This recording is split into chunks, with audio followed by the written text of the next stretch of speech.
로마서는 정말 세계의 역사를 바꾼 책이라고 해도 과언이 아닙니다. 이미 살펴보았던 로마서 1장 17절에 오직 의인은 믿음으로 말미암아 살리라, 이 말씀이 마틴 루터를 뒤집었고, 그 마틴 루터에 의해서 소위 유럽 대륙을 흔들었던 종교 개혁이 시작되었습니다. 의로 여김을 받은 성도들에게 주어진 삶의 방법은 딱 하나였습니다. 여러 가지가 아니라 딱 하나였습니다. 그것은 오직 믿음으로 말미암아 살리라. 오직 믿음. 그래서 이 믿음의 중요성은 아무리 강조해도 지나침이 없다라고 생각합니다. 믿음이 왜 이렇게 중요하냐면요, 오늘 본문에 3번이나 반복해서 나온 단어가 있는데 그게 상속자입니다. 상속자, heir라고 하는 말인데, 상속자가 되기 위해서 믿음이 그렇게 중요한 것입니다. 재벌 총수의 상속자가 누가 될 것인가 가지고 초미의 관심이 되어서 누가, 어느 아들이 적자냐 아니면 서자냐 여러 가지 있는데, 이 재벌 총수는 실력대로 나는 내 후계자를 세우겠다라고 하는 그런 정책이 세워지면 도대체 실력이 뭘까? 회사 운영을 잘한다든지, 아니면 공부를 많이 했다든지, 아니면 잘생겼다든지, 아니면 이 언변이 좋다든지, 여러 가지의 그런 실력을 구비한 자로 꼭 내가 낳은 자식이 아니더라도, 내가 입양한 자식이라 할지라도, 내가 밖에서 데려온 자식이라 할지라도 이 조건에 맞으면 그 사람을 내 후계자, 상속자로 세우겠다라고 하는 정책을 세울 수 있잖아요. 근데 이 믿음의 세계에서도 이 상속자라는 개념을 쓰고 있어요. 이 상속자라는 개념은 원래 입양이라는 말에서부터 시작이 됐잖아요. 성령의 별명이 Spirit of Adoption, 양자의 영이라고 부르지 않습니까? 근데 이 당시에 입양은 우리가 흔히 생각하는 갓난아기를 입양하는 게 아니라 성인을 입양을 했어요. 성인을 입양해서 은퇴 직전에 그 부모가 그 양자에게 모든 것을 물려주는 상속자로 성인을 입양했어요. 자, 그런 것을 염두에 두신다면 하나님 나라의 상속자로 세우는 이 일에 믿음이 중요하다라고 이야기합니다. 아니, 믿음이 유일한 잣대라고 할 수 있을 것입니다. 세상에서는 상속자의 자격론을 운운합니다. 누가 상속할 수 있느냐, 누가 이 자격이 있느냐라고 하면서 우리 스스로가 많은 장애물들을 만들어 놓습니다. 그 장애물이 높으면 높을수록 그 상속자 되는 자격을 따내기가 어려운 것이죠. 실력이면 실력이 좋아야만 따낼 수 있는 것이죠. 그만큼 이 세상에서는 그런 상속자의 자격론을 이야기하는데, 오늘 본문에서는 하나님 나라의 상속자가 누구냐? 믿음으로 그 상속자가 될 수 있다라고 이야기하는 것입니다. 유대인의 입장에서는 어떻게 상속자가 된다고 이야기하냐면, 지난주에 말씀드렸어요. 바로 아브라함의 후손으로 할례를 받은 자가 상속자가 된다는 거예요. 근데 오늘 본문에서는 율법을 가지고 나와서 비교를 하기 시작합니다. 한번 보세요. 13절, 아브라함이나 그 후손에게 세상의 상속자가 되리라고 하신 언약은 율법으로 말미암은 것이 아니요 오직 믿음의 의로 말미암은 것이니라. 만일 율법에 속한 자가 상속자이면 믿음은 헛것이 되고 약속은 파기되었느니라. 그러므로 상속자가 되는 그것이 은혜에 속하기 위하여 믿음으로 되나니, 이는 그 약속이 그 모든 후손에게 굳게 하려 하심이라. 율법에 속한 자에게 뿐만 아니라 아브라함의 믿음에 속한 자에게도 그러하니라. 아브라함은 우리의 모든 사람의 조상이라. 그러니까 믿음의 상속자가, 믿음으로 상속자가 되는 것을 이야기합니다. 할례를 몸의 흔적으로 지녔기 때문에, 율법을 가지고 율법을 지켰기 때문에, 그런 윤리적 종교적 코드가 우월을 한 위치에 있는 유대인들이 상속자가 되는 것이 아니라고 성경은 이야기합니다. 여러분, 지난번 할례에서도요, 아브라함이 의로 여김을 받았던 그 창세기 15장과 할례를 받았던 창세기 17장 사이에 14년의 차이가 있었어요. 할례를 받아서 의로워진 게 아니라 의로움으로 여겨진 후에 14년 후에 받은 거예요. 근데 율법은 어떻습니까? 율법은 광야 백성, 출애굽한 광야 백성에게 모세를 통해서 하나님이 주신 율법입니다. 근데 아브라함이 의로 여김을 받은 창세기 15장은 주전 한 2000년쯤 됩니다. 아브라함은 주전 2000년 이렇게 생각하시면 되겠어요. 다윗, 솔로몬은 주전 1000년 이렇게 딱 생각하시면 돼요. 1000년 차이가 있어요.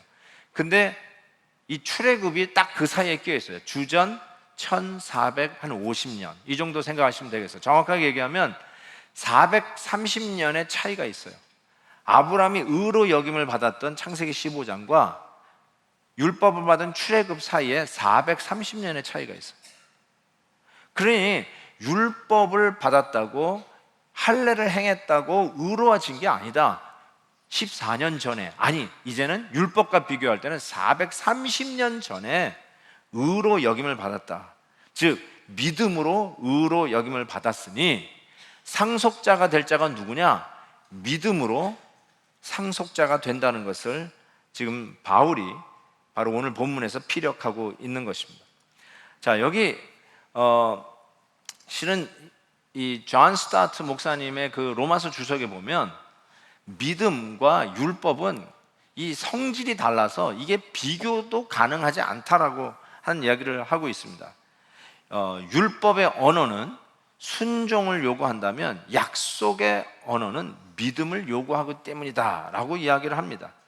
그러니까 율법의 언어는 순종해라 그러면 축복하겠다라고 하는 언어이고요, 약속의 언어, 믿음의 언어는 내가 축복할 테니 약속을 믿어라 라고 하는 것이죠. 그러면서 태생 민족을 중요하게 생각하고 유대인이어야만 하나님 앞에 갈 수 있고 유대인이어야만 하나님의 축복을 받을 수 있고 사랑을 받을 수 있다라고 생각했던 이 교만한 유대인들, 그 잘못된 민족성, 이것을 깨면서 오늘 본문에 역시 3번이나 강조된 게 뭐냐면 아브라함은 우리 모든 사람의 조상입니다. 우리 모든 사람의 조상이다. 유대인만의 조상이 아니고 소위 이슬람에서 얘기하는 이 모슬렘들의 조상이 아니라 아브라함은 모든 믿음으로 의롭다 여김을 받은 자들의 조상이다. 믿음의 법을 따라가는 자들의 조상인 것을 이야기합니다. 이게 얼마나 귀한 것입니까? 그래서 16절에도 아브라함은 모든 믿음의 언어를 따라가는 자의 아버지인 것을 이야기하고 있어요. 여러분, 저는 지난달에 영국에서 있었던 그 유럽 공동체 탈퇴 국민 투표를 보면서 실은 참 많이 놀랐습니다. 왜냐하면 한 20여 년 전부터 거대한 범세계적 붐이 일었다고 할 수 있어요. 글로벌 에이지가 되어서 프리 트레이드 해가지고 이 자유무역 같은 것들이 많이 열리고 있지 않습니까? 그래서 이런 글로벌 시대에 오히려 역행하는 듯한 분위기를 감지하기 때문에 그렇습니다. 공공연하게 대통령 후보가 공약으로 내놓는 것도 국경을 튼튼히 지키겠다, 이민자들을 잘 색출해서 쉽게 이민 못 오게 하겠다, 이 자국의 어떤 이익과 자국의 안녕과 자국의 그런 유익을 먼저 취하는 것이 우선순위가 되어버리는 것이죠. 이번 유럽 공동체 탈퇴를 국민투표로 정한 영국의 경우 소위 브리튼 엑싯, 브렉시트라고 하는 이것조차도 그런 경향으로 자꾸 느껴집니다. 왜 영국 사람들이 국민투표해가지고 유럽 공동체를 탈퇴했다라고 생각하십니까? 뒤에 있는 정치적인 어젠다는 제가 자세히는 모르지만 그냥 쉬운게 얘기하면 유럽 공동체 안에서 영국이 해야 할 역할과 영국이 내놓아야 할 할당량과 희생을 치러야 될 게 너무 큰 거예요.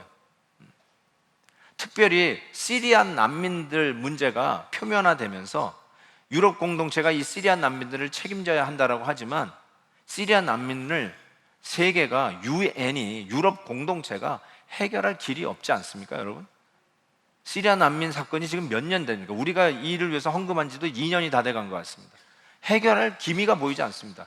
오직 기독교 단체들이, 선교 단체들이 그들을 향해서 계속해서 구호 물자를 보내고 그들을 섬기고 있는 게 거의 전부라고 해도 틀리지 않습니다. 나라가, 유럽 공동체가, 유엔도 해결되지 못하는 이 시리아 난민 사건, 실은 독일하고 불란서가 이 난민들을 대부분 받고 있지 않습니까? 터키가 받고 있죠. 터키는 유럽 공동체도 아닌데도 난민들을 얼마나 많이 수용하고 있습니다. 영국은 내가 순위를 찾아보니까 7등이에요, 7등. 희생하기 싫은 거예요. 난민들이 들어오면 나라가 더 어지러워진다는 거예요. 불법 이민들, 아니 여러 가지 범죄율이 증가한다는 겁니다. 그래서 여러 가지 사회적 문제를 야기하고, 심지어는 우리들이 많이 들었던 문제들, 왜 이민자들을 받기를 꺼려하느냐, 이민자들이 와서 우리의 잡을 뺏어간다는 거예요.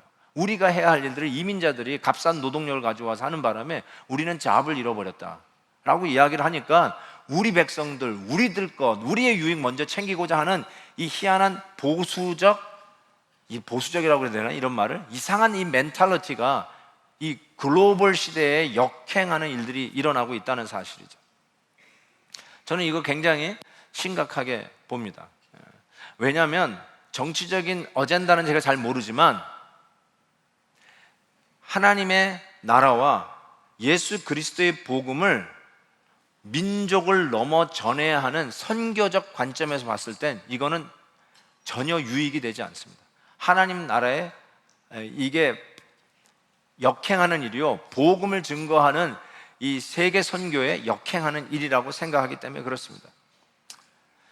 2000년도가 되면서, 밀레니엄이 되면서 나왔던 책 중에, 지금부터 한 15년 전에 나온 책인데, 김경일 씨가 쓴 공자가 죽어야 나라가 산다라고 하는 책이 있습니다. 아마 여러분 읽어보셨을 거라고 생각합니다. 15년 전에 썼는데 어쩜 지금 이야기하는 것 같은지 깜짝 놀랄 만했습니다. 제가 한번 읽어볼게요. 21세기 미래학자들이 지적하듯이 이제 우리는 새로운 유목민 시대의 한복판에 서 있다. 정보와 돈과 문화적 가치는 이제 한가하게 국경 앞에서 차례를 기다리지 않는다. 그것들은 시간과 공간의 벽을 뚫고 지구 어디로든지 치닫고 있다. 유목민들이 풀을 찾아 양떼를 몰았듯이 이제 우리는 우리들의 삶을 담보할 수 있는 곳이라면 어디든지 가야 하고 생면부지의 사람들과 더불어 살아야 한다.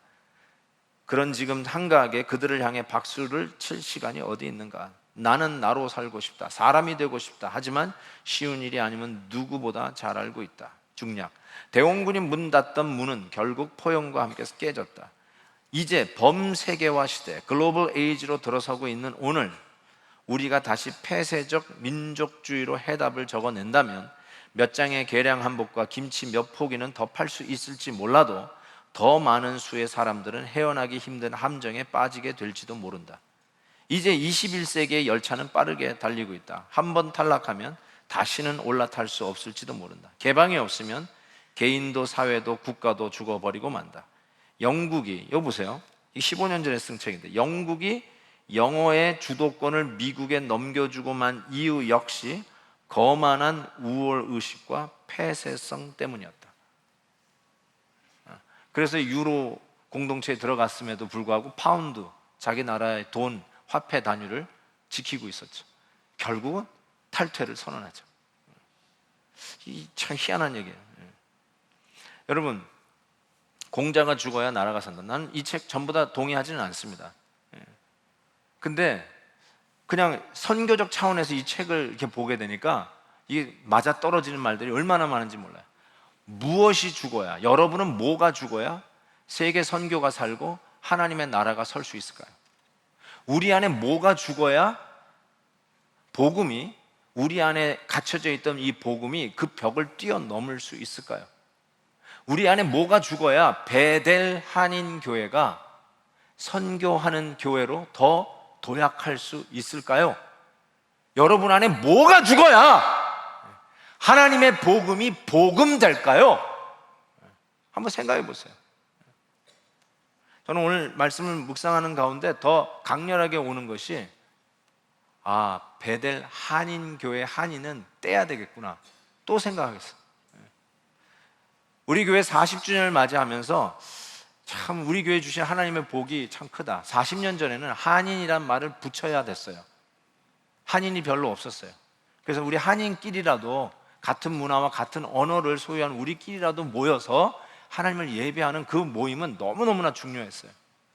근데 40주년이 지나는 이 즈음에 우리가 생각해 볼 때 우리 교회는 더 이상 코리안, 한인에 갇혀 있으면 안 되는 교회가 됐어요. 새생명잔치 할 때 우리 아이들이 자기 백인 친구들, 라티노 친구들 데려오고 싶어 해요. 근데 우리가 한인교회, 코리안 철치라니까 애들이 안 와요. 그래서 한인교회라는 한인 말을 떼야 된다는 생각을 해요. 우리 교회에 이미 1호 예배가 있고요. 우리 일본 교회 교인들이 있어요. 일본인들이 우리 교회 교인이에요. 1호 예배를 따로 드리고 있지만 따로 드려서 독립이 아니라 우리는 베델 한인교회 성도라고 자부심을 가지고 있는 우리 일본 성도님들이 계세요. 그런 것만 생각해봐도 한인이란 말은 떼야 될 것 같아요. 여러분 동의하시면 아멘 좀 한번 해보실래요? 반대하시는 분 지금 노멘 해주세요. 제가 솔직히 반대하는 분이 좀 있다는 얘기 들어서 은퇴할 때 하고 가야 되겠다 그랬는데 빨리 해야 되겠다는 이 느낌을 또 받았어요. 메시지 준비하는데 한인에 갇혀 있을 수 없구나, 이제는 그 시대가 아니구나 라는 생각을 해봤어요. 우리 다음 세대가 지금 일어나고 있잖아요. 우리 영어 회중이 얼마나 지금 성장하고 있는지 여러분 아시죠? 우리 시무 장로님이었던 고조 다무라 장로님이 일본인이세요. 그렇죠? 우리 고바야시 집사님, 안수 집사님이세요. 우리 미스터 밀러 집사님 여기 계시잖아요. 우리 집사님 계세요. 너무나도 우리 교회가 이런 민족주의, 애국은 하셔야 되겠지만 민족주의에 갇혀 있으면 안 되겠다는 생각을 하게 됩니다. 정확하게 민족적 우월감을 가지고 있는 이 고약한 교만이 유대인들이 갖고 있었어요. 하나님의 택한 백성이라는 그 묘한 자이오니즘, 시온주의. 그래서 얼마나 교만하게 느낍니까? 죄송하지만. 그런데 이것이 2000년 역사를 두고 율법을 우리는 가진 민족이다, 우리는 할례받은 민족이다, 우리는 하나님의 특별한 민족이다, 이것 때문에 이방인의 빛이 되어야 할 이 백성들이 민족주의에 갇혀져 있었다는 사실이죠. 그런 게 아니라는 것을 사도 바울은 로마서를 통해서 아주 요리를 하듯이 논리정연하게 그들이 가지고 있는 잘못된 논리를 하나씩 깨고 있는 것을 오늘도 보게 됩니다. 그래서 아브라함은 너희들의 조상이 아니다, 많은 민족의 조상이라는 것을 강조하고 있어요. 17절 보세요. 기록된 바 내가 너를 많은 민족의 조상으로 세웠다 하신 것 같으니. 또 18절 보세요. 아브라함이 바랄 수 없는 중에 바라고 내 후손이 이 같으리라 말씀하신 대로 많은 민족의 조상이 되게 하려 하심이라 라고 했잖아요. 여러분 정말로 아브라함이 어떻게 이런 믿음을 가질 수 있을까라는 생각을 좀 해보게 됩니다. 결단코 쉬운 일이 아니에요. 자기 희생을 치르고 자기 것을 내려놓고 믿음으로 약속을 받아 결국 많은 민족의 조상이 되는 이 아브라함의 이 일은 참으로 쉽지 않은 일이라고 저는 생각해요. 왜냐하면 그 약속을 믿기 위해서는 자기의 현 주소가 아내와 더불어 이미 아이를 생산해낼 수 없는 죽은 몸이라는 걸 알고 있었어요. 아이를 못 낳는데 어떻게 많은 민족의 조상이 될 수 있습니까? 도대체 이게 어떻게 가능한 일입니까?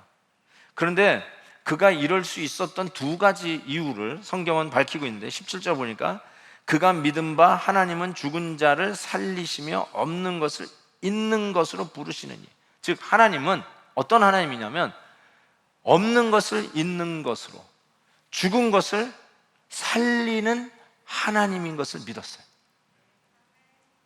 또 한 가지 21절에 보면 약속하신 그것을 또한 능히 이루실 줄을 확신했어요. 그러니까 약속만 하고 안 지키시는 분도 있잖아요. 능력은 있는데 약속 안 지키는 신들이 얼마나 많아요. 할 수 있는데, 그렇게 하겠다고 할 수 있고 할 수 있는 능력이 있는데 약속을 안 지키는 사람도 얼마나 많아요. 그런데 하나님은 그런 능력이 있음과 동시에 그 약속을 능히 이루시는 성실하신, faithful한, 신실하신 하나님이었어요. 그래서 하나님의 능력과 믿부심을 이 아브라함은 믿었어요. 그래서 믿음의 조상이요, 그것도 많은 민족의 조상으로 하나님이 축복하는 계기가 되죠. 여러분, 우리 인간의 최대의 적이 무엇입니까?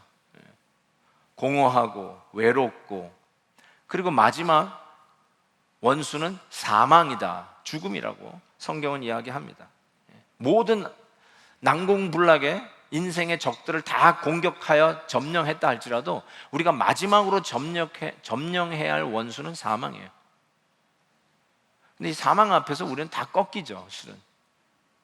그런데 오직 하나님을 믿는 자들마다 무에서 유를 창조하신 하나님, 그리고 죽은 자를, 예수 그리스도를 죽음에서 부활시키신 이 하나님, 이 하나님을 믿는 자마다 사망아 너희 쏘는 것이었느냐, 사망아 너희들이 우리를 겁내게 하는데 그 사망아 어디 있느냐, 물러가라라고 하면서, 우리 요즘 많은 천국 환송 예배가 있는데 말 그대로 그냥 통곡하는 슬픔의 장례식이 아니라 천국으로 우리 사랑하는 성도들, 믿음의 성도들을 환송하는, 그래서 나중에 다시 볼 것을 믿는, 바로 이러한 마지막 원수인 사망도 깨고 일어설 수 있는 이유가 무엇이냐? 우리는 어떤 하나님을 믿느냐? 무에서 유를, 그리고 죽은 자를 다시 살리시는 하나님을 믿기 때문에 가능하다는 것이죠. 그래서 예레미야 32장 보세요. 주 여호와여, 주께서 큰 능력과 펴신 팔로 천지를 지으셨사오니 주께에게는 할 수 없는 일이 없으십니다. 에베소서 1장에 바울이 이렇게 기도를 해요. 우리 성도들을 향한 기도가 이거예요. 그의 힘, 하나님의 힘의 위력으로 역사하심을 따라 믿는 우리에게 베푸신 능력의 지극히 크심이 어떠한 것을 너희에게 알게 하시기를 구하노라. 하나님의 능력이 도대체 어떤 것인지를 좀 알게 하기를 원하는데, 그 능력이 뭐냐? 그리스도 안에 역사하시사 죽은 자들 가운데서 다시 살리시는 능력, 바로 이것이라는 거예요. 터무니없는 그런 상황을 당하면 우리들은 소위 소망을 갖기보다는 놔버리는 경우가 많아요. 무시해버리는 경우가, 무관심으로 아예 대처하는 경우가 많아요. 말도 안 되는 상황이 나타나면 도전할 생각을 안 해요. 만만하면 도전하려고 그래요.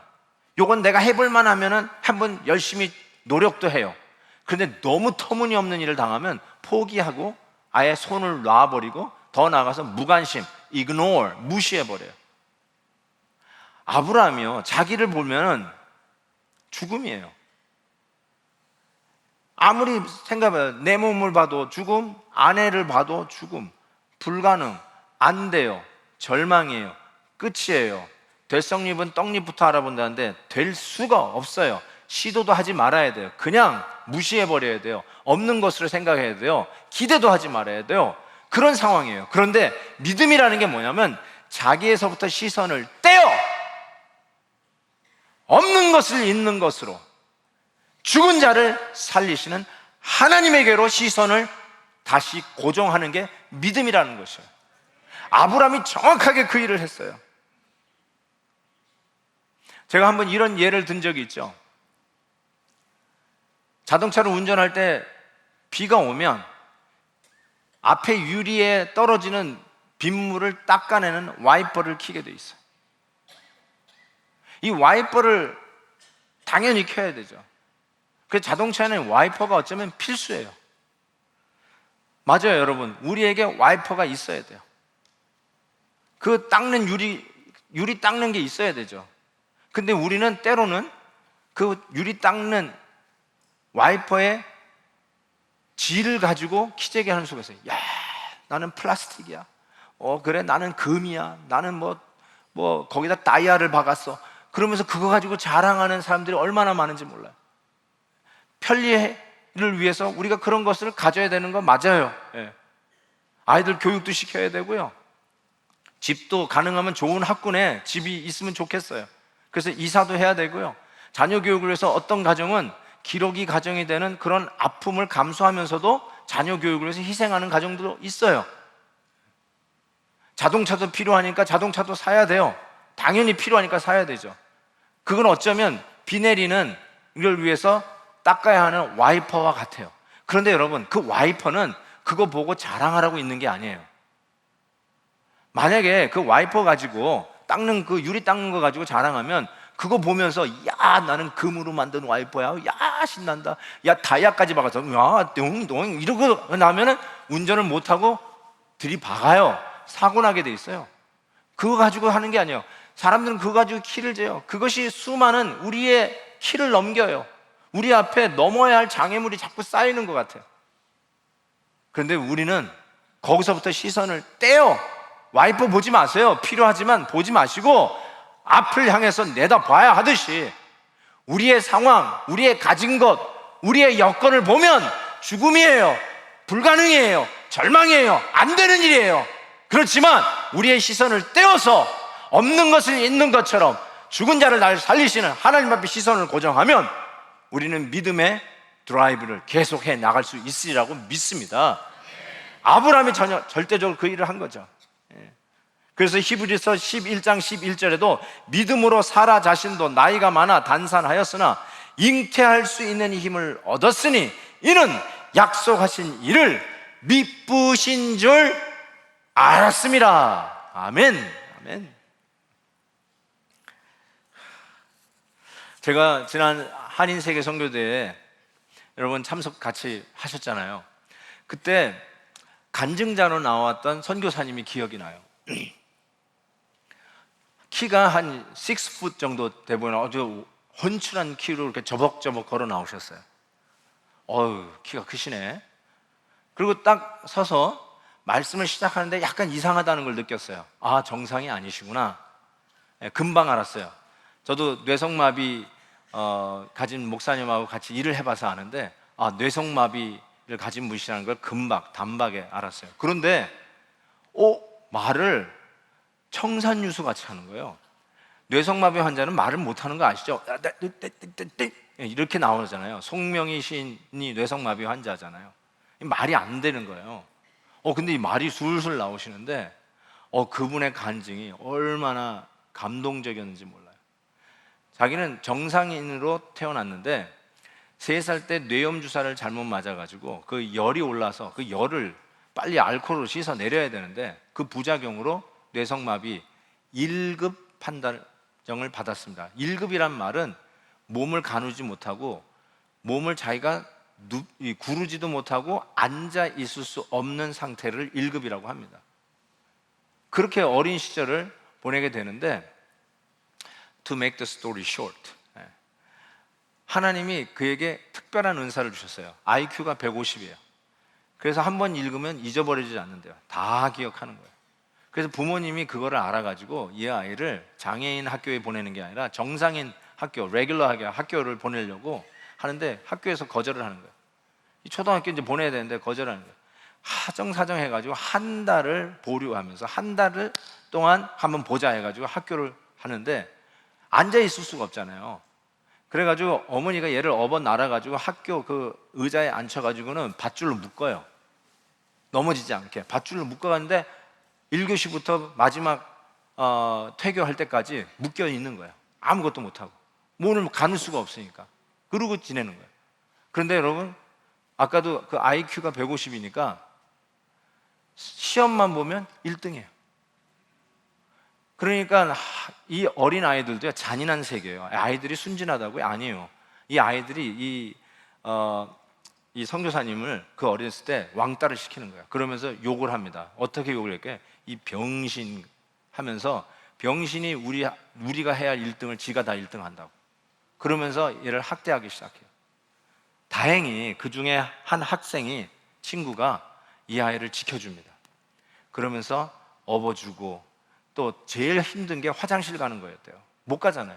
그래서 야가 화장실을 가야 되면 업어가지고 날라가지고 화장실 가서 용변을 보게 하고 또 이렇게 씻기고 다시 앉히는 이 일을 하는 학생을, 친구를 만나게 된 거예요. 너무 고맙게 하는데 나중에 하는데 왜 이렇게 나한테 고맙게 하냐고 물어봤더니 이 친구가 드디어 그때 나는 하나님을, 예수님을 믿는 사람이라고, 하나님이 우리를 너무너무 사랑하셔서 독생자 예수 그리스도를 너와 나를 위해서 저 십자가에서 죽게 하시기 전까지 우리를 사랑하셨다. 복음, 전도를 그때 받은 거예요. 그때 믿음이 쑥 들어왔어. 그래서 그 믿음 가지고 이제 살게 되는데, 이 친구 따라 교회를 가는데 부모님은 독실한 또 불교 신자예요. 그렇게 착하게 자기를 돌봐주었던 부모님이 교회만 갔다 오면 패는 거예요. 어떻게 한 집안에 두 종교가 있을 수 있냐고 그냥 들이패는 거예요. 그런데 의도마저도 뭐 어떻게 하겠어요? 뇌성마비 환자가 몸도 가누지 못하는데 때리면 맞아야지. 그런데도 교회를 가고 싶은 거예요. 너무너무 가고 싶어요. 그러면서 다니기 시작하는데 초등학교 6학년 때부터 교회를 다녀서 중학교 2학년 때 드디어 헌신을 하게 되는 거예요. 헌신. 수양회 때인데 그때도 그 친구에 따라서, 친구의 격려에 따라서 그 부모님한테 사정사정해서 자기가 돌봐주겠다고 그래가지고 처음으로 집 밖으로 나와서 자게 되는 경우가 수양회 때인데, 거기서 완전히 은혜를 받아서 나이가 헌신하겠는데, 그때 막 헌신하는데 하나님께 넌 나한테 뭐 해줄래? 라고 하는 음성이 들리더래요. 그런 감동이 오더니 그 감동이 오자마자 아멘이 아니라 화딱지가 나더래요. 내 몸을 이 모양으로 만들어 놓고 뭘 원하냐고, 하나님. 나를 뭐 원하는 게 있으면 건강하게 만들어 주시든지 하지, 이게 뭐냐고. 근데 또 기도하는데 또 감동이 오기를, 너는 나를 위해서 뭐 해주기를 원하냐. 이게 정말 이게 말이 안 되는 얘기라고 막 하나님한테 분노인지 이게 기도인지 막 화를 막 내는지. 그런데 3번씩이나 그런 감동이 오니까 이게 평범한 일이 아니라 해서 그냥 이렇게 기도했대요. 자기 몸을 다 드립니다. 알아서 원하면 쓰시라고. 근데 여러분, 기적이 일어나기 시작하는 거예요. 그렇게 핍박하던 부모님도 그 기적을 보고 교회 가는 거를 격려하기 시작했대요. 무슨 일이 나냐면 척추, 앉아있지도 못한 척추에 힘이 들어가기 시작합니다. 그래서 앉아있을 수 있게 되고, 그리고 이 뇌성마비 환자는 몸이 다 꼬여 있습니다. 모든 근육이 경직돼 있어요. 그거 풀어주지 않으면 죽는데요. 그래서 계속 몸을 풀어줘야 되는데 모든 팔과 다리가 꼬여 있었는데 다 풀어지기 시작했어요. 그래서 휠체어에 앉기 시작했어요. 휠체어만 앉아도 그렇게 좋을 수가 없었대요. 근데 여러분 아까 얘기했잖아요. 저복 6풋 되는 분이 걸어 나왔다고요. 말도 풀려가지고 말도 다 알아들었어요. 간증이요? 기가 막혀요. 듣고 싶죠, 더. 그래서 제가 10월 달에 오시라고 그랬어요. 10월 달에 그분 간증 직접 들으세요. 개봉박두. 개봉박두. 안 되는 순간에 자기 몸은 죽음이에요. 주님 받으시옵소서. 쓰시려면 하나님 만들어 쓰십시오 하고 하나님만 맡겼더니 쓰시겠다고 힘 주시고 풀어주시고, 그래서 결국 헌신하게 하시고 지금은 선교사로 하나님 앞에 쓰임받고 있어요. 이게 부인, 그 아내 만난 것도요 기가 막힌데, 그건 좀 나중에 들으세요. 나중에 들으세요. 결혼까지 했어요. 결혼까지 하시고. 여러분, 예수님 앞에 가는데 왜 이렇게 장애물이 많죠? 왜 이렇게 사람들이 장애물을 많이 만들어놨는지 몰라요. 예수 믿기 위해서는 하면서 율법을 지켜야 된다, 할례를 받아야 된다라고 주장하는 유대인부터 시작해서 우리는 요즘 뭘 이렇게 많이 만들어놨는지 몰라요. 예수 믿기 위해서는 뭐 해야 된다, 뭐 해야 된다. 예수 믿는 정도 되려면 이것도 해야 되지. 설사 술, 담배는 끊어야지 까지부터 시작해서. 그럼 술, 담배 끊고 예수 믿기 시작하면 큰일 나요. 좀 피시더라도 나오세요. 한 잔씩 제끼더라도 좀 나오세요. 나오시면 우리가 끊어드릴게. 일단 나오시고 얘기하자고요. 나오시고 얘기해. 뭘 다 끊고 나와요? 하나님 앞에 나오는데 뭐 이렇게 장애물들이 많아요? 이 정도는 돼야지, 저 정도는 돼야지 하고 수많은 장애물들이 있는데, 믿음은 그 사람들이 만들어 놓은 수많은 장애물들을 훌쩍 뛰어넘는 거예요. 그래서 믿음은 장애물 경기예요. 사람들이 아무리 많은 장애물을 만들었다 할지라도 우리의 발을 사슴의 발과 같이 해서 그 모든 장애물을 훌쩍 뛰어넘는 거예요. 하나님은 우리에게 이와 같은 은혜를 주셔요. 특별히 여러분, 어렵고 힘들고 불가능한 상황 속에 있으신 분들에게 권합니다. 불가능한 자기의 상황을 보지 마시고 없는 것을 있는 것 같이 죽은 자를 다시 살리시는 하나님의 능력을 바라다 보시고 하나님의 약속을 붙들고 더 담대하게 나아가세요. 우리의 부정적인 것, 우리의 안 되는 것들, 실망시킨 것들, 과거의 실망과 답답함에 사로잡혀 있지 마시고 하나님의 약속을 믿으시고 전능하신 하나님을 믿으시고, 오늘 하나님이 원하시면 하나님을 향하여 대항하는 것 한순간에 면하시고 오늘도 대단한 막을 내리시고 마지막에 종지부를 찍을 수 있는 역사의 주관자 그 하나님을 믿으시고요, 담대하게 도전하세요. 예수 그리스도만 나아가십시오. 오늘도 이 시대에 하나님께서 저와 여러분같이 부족하지만 부족한 상황에 나의 시선을 머물지 아니하고 전능하신 하나님에게 우리의 믿음의 시야를 고정하여서 다시 한번 담대히 일어서는 놀라운 하나님의 역사를 이루는 주인공들 되시기를 주의 이름으로 축원합니다. 다시 한번 기도하겠습니다. 한번 기도하면서요, 아브라함이 바랄 수 없는 중에 바랬다고 그랬어요. 자기의 몸을 죽은 거였어요. 그런데 모든 민족의 조상이 될 하나님의 약속을 믿고 나아갔더니 하나님이 이삭을 주셨고요, 그리고 열국의 아비가 되게 하셨어요. 유대인의 조상이 아니라 모든 믿는 자들의 조상이 되게 하셨어요. 이 얼마나 귀한 축복입니까? 하나님은 그 일을 해내셨어요. 여러분이 위대한 일을 하신 게 아니라 하나님의 그 위대하심 속에 하신 약속을 믿었더니 의로 여기시고, 그리고 아브라함은 그 믿음의 상속자로서의 모든 축복을 누리게 되는 것을 보게 돼요. 이게 믿음의 원리예요, 여러분. 여러분 별로 한 거 없으시죠? 괜찮아요. 뭐 대단한 일 하신 거 없으시죠? It's okay. 하나님의 약속을 믿으세요. 믿음으로 의롭게 여기는 만큼 믿음으로 상속자가 되는 것입니다. 자, 오늘 말씀 생각하시고 특별히 어려운 가운데 있는 분들, 투병 중에 있는 분들 계시죠? 답답한 상황 속에 있는 분 계시죠? 아직도 희한한 디프레션 속에 계신 분 계시죠? 영적 디프레션에 계신 분들, 하나님의 약속을 믿고 좀 그 디프레션 굴 속에서 나오십시오. 좀 나오세요. 당당하게 나오세요. 예수 그리스도의 이름으로 나오세요. 그리고 믿음의 삶을 다시 새롭게 시작하듯 오늘 예수님 만나가지고 거듭나서 새롭게 출발하는 그런 심정으로 다시 출발하셔도 돼요. 하나님께서 그 은혜를 오늘 주시리라고 믿습니다. 우리 다 같이 한번 하나님이 주신 은혜대로 간절히 하나님 앞에 통성으로 기도합니다. 하나님 감사합니다. 오늘도 우리에게 찾아오 주셔서 우리의 상황 속에서 우리를 낙심치 않게 해주시고 하나님의 약속을 더욱더 의심하지 않고 더 견고하게 붙들게 해주시니 감사합니다. 하나님, 우리와 함께 하시는 하나님을 믿습니다. 하나님, 불가능도 가능케 하시고 없는 것도 있게 하시고 할 수 없는 일들 가운데서도 넉넉히 죽은 자들 가운데서 예수 그리스도를 살리신 그 능력으로 말미암아 죽은 것 같은 우리의 상황 속에 부활의 능력으로 역사하신 하나님을 믿습니다. 하나님, 답답한 상황 속에 있습니다. 영적 디프레션 속에 있습니다. 하나님이여, 주저앉아 있습니다. 자빠져 있습니다. 비틀거려 누워 있습니다.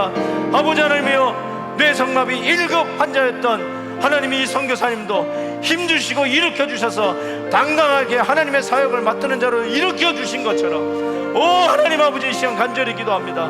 우리를 일으켜주시옵소서. 다시 붙잡아 주시옵소서. 역사하여 주시옵소서. 세워주시옵소서. 믿음으로 우리 앞에 새로운 길을 열게 하여 주옵소서. 예수 그리스도의 이름, 모든 이름에 뛰어난 이름, 전능하신 이름, 능력의 이름으로 간절히 간구하오니 주여 들어 역사하여 주시옵시고 진정 우리의 삶 속의 믿음의 열매들이 산 증거로 나타나게 역사하여 주옵소서.